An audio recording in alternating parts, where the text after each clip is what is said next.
Bad boys. What you gonna do? What you gonna do when they come for you? Bad boys.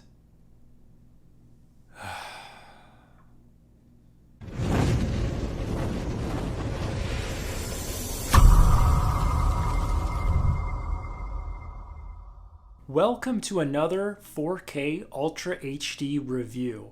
And today we're going to review the Bad Boys 1, 2, and Bad Boys for Life collection. Now, this particular collection is unique to Canada, and I bought this off Amazon.ca for about $10. It was on sale for $10, and I had to pick it up because where can you get 3 4K movies for $10? Now, first and foremost, we have to talk about the packaging of this particular release. It's insane. This packaging, for some reason, Sony printed the cover a little too big for the case. So when it arrived, the case was all crumpled and bubbled inside. Now, I thought that this was an error from the shipping, but no, when I took it out to try to flatten out the cover, it was indeed too big for the case. And I saw someone post on Reddit that they have the same situation. This is a manufacturer defect from Sony, but I guess they just didn't care because they're selling 3 movies for $10. Or I believe it's $25 Canadian now at regular price. The other problem I have with the packaging is if you look inside, 2 of the discs are just stacked on top of each other, and then the newer disc is on the side there. Now, this is horrible. This is horrible packaging, and I would not condone this. But then again, you get what you pay for. These are 3 physical 4K movies for $10. Let's go on and talk about the movies. So what you get here is 2 movies that were directed by Michael Bay. Bad Boys, the first Bad Boys came out in 1995, and that was Michael Bay's directorial debut. So if you don't know Michael Bay, he is a famous Hollywood action director. He directed lots of famous movies like The Rock, most notably for all the Transformers movies. Michael Bay's distinctive style is the hero shot, the 360 hero shot that he uses in a lot of his films, and I believe it was developed in the first Bad Boys movie. He does a lot of cool camera tricks. All his action movies seem to hold a pace of a cut every 2 seconds, and that keeps the attention span going and the eyes moving. So these movies can be very long, but they don't feel long. They definitely do feel like fast action movies that you don't want to look away from the screen. The first film, Bad Boys, came out in 1995. That stars Will Smith and Martin Lawrence. A funny fact was the movie was originally supposed to star Dana Carvey and John Lovitz. And when you watch this movie, I can't even picture those two playing these characters in this film. It would have been a completely different film. I can't picture Dana Carvey as being Will Smith's character, Mike Lowry, as this suave ladies' man whatsoever. However, I can picture John Lovitz playing Martin Lawrence's character, being the goof, basically. This is a buddy cop film, which essentially means it's a straight man and a funny guy. However, in the first 2 Bad Boys, Will Smith is really trying to channel Eddie Murphy's style of humor. He doesn't do that in the 3rd film. First film's transfer as a 4K, it's kind of rough. There's a lot of grain. There's aggressive amount of grain in the first Bad Boys. And I don't know if that was just from its time, the budget or whatnot, but it's a grainy movie. It still looks great. It's got great sound, good action and all that kind of stuff to it. Another interesting thing to point out is that both Bad Boys 1 and Bad Boys 2 have that same cool menu system. This is the exact same menu system as The Fifth Element, which I reviewed before. However, the third movie's menu system is a bit more plain. All these movies in this collection, none of them have special features.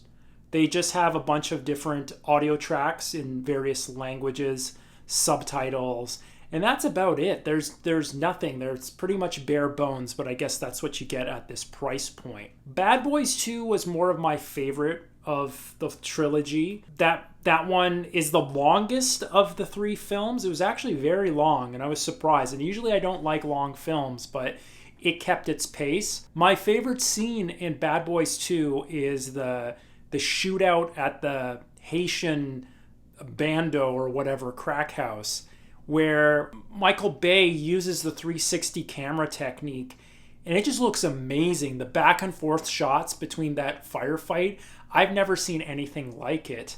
And they weren't able to top that in Bad Boys for Life, the 3rd film. Bad Boys 2 also has a hilarious opening scene where Will Smith and Martin Lawrence's character infiltrate a Ku Klux Klan meeting. It's got a lot of hijinks in it, and it's almost like a cartoon. The action is very ridiculous and over the top in the series. There's a lot of interesting themes in the movies. Martin Lawrence's character going through a midlife crisis or something, and it's pretty weird.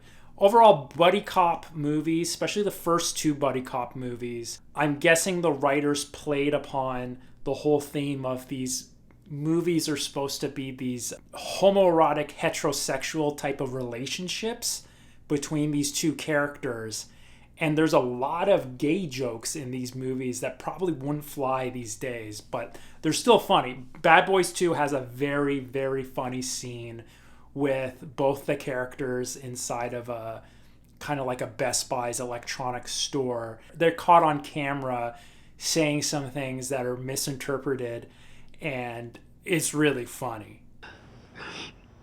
My ass still hurts from what you did to it the other night. In front of my babies, you got porno and homo shows up in here? What kind of freak ass store is this? And you 2 motherfuckers need Jesus.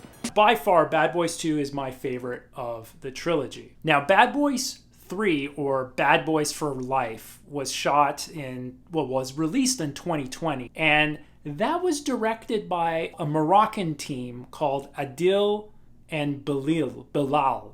And these 2 guys are, I think they were known for filming a lot of music videos. The budget wasn't there to get Michael Bay to direct this movie, the 3rd one, so they got these 2 guys to direct it. It's almost goofy because there's overuse of that hero shot.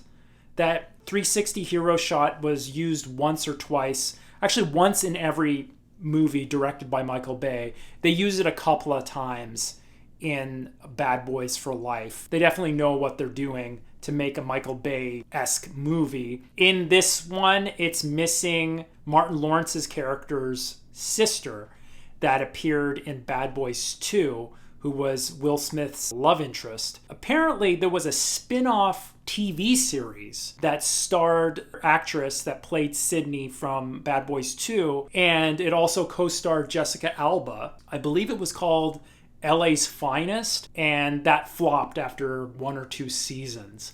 So maybe they just completely shit-canned her from the series and didn't bring her back in Bad Boys for Life. Bad Boys for Life being the newest film, it looked amazing in 4K and it sounded amazing in 4K. However, once again, I still prefer Bad Boys 2 the most out of the 3 films. Bad Boys for Life had a crew of millennials called Ammo, or that was the name of the squad, that were helping the old geezers, because it was pretty much Will Smith and Martin Lawrence are like geriatric kind of characters, where Martin Lawrence can't see well, he wears glasses, and unfortunately Martin Lawrence, he looks like he is either out of shape or he looks like he has a thyroid problem with his neck. I hope that guy's doing good.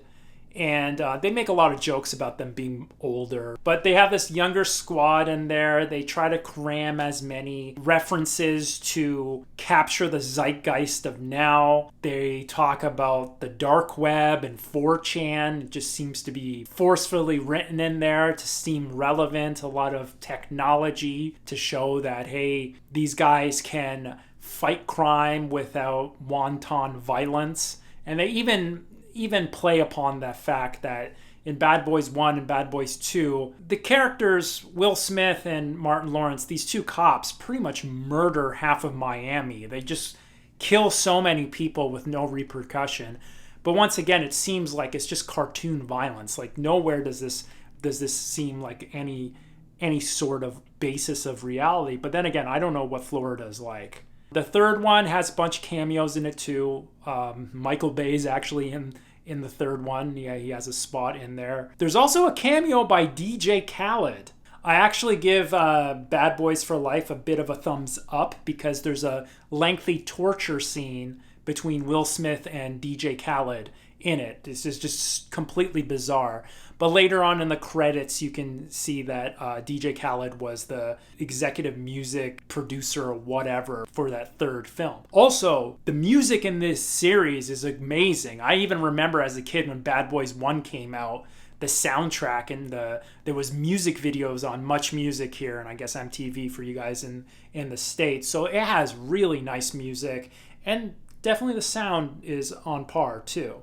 Another thing I have to note is the third film, Bad Boys for Life. That's the first 4K movie that I've ever owned that had forced previews on it. And it was unbelievable. There was 2 previews on that disc that started up when I popped it in. One for a movie called Mobius, the action movie. I think it's a Marvel Universe action or DC, something like superhero movie with Jake Gyllenhaal or whatever the hell his name is. And then the other one was for Ghostbusters Afterlife, which makes sense. That's a big Sony Columbia film. But overall, it's hard. It's hard to rate this because I did pay $10 for it, which is a steal for 3 4K movies.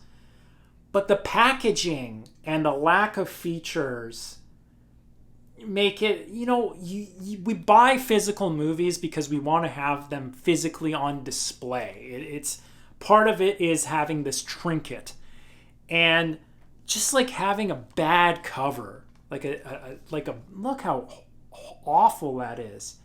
It's all wrinkly and stuff, and I would have to get a better case or cut half of it to have it fit in here.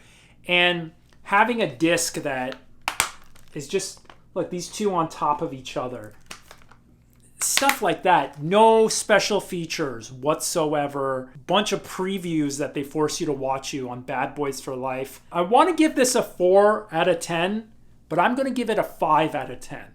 It still gets a passing mark because I did get it for $10, and that is value. But if you're a collector and you really love this series and you're buying it because you want that physical form of it, I would not buy this particular version of the trilogy. I would buy them separately if you can, or import the UK or the American version of it that I believe have better covers and cases than this Canadian version.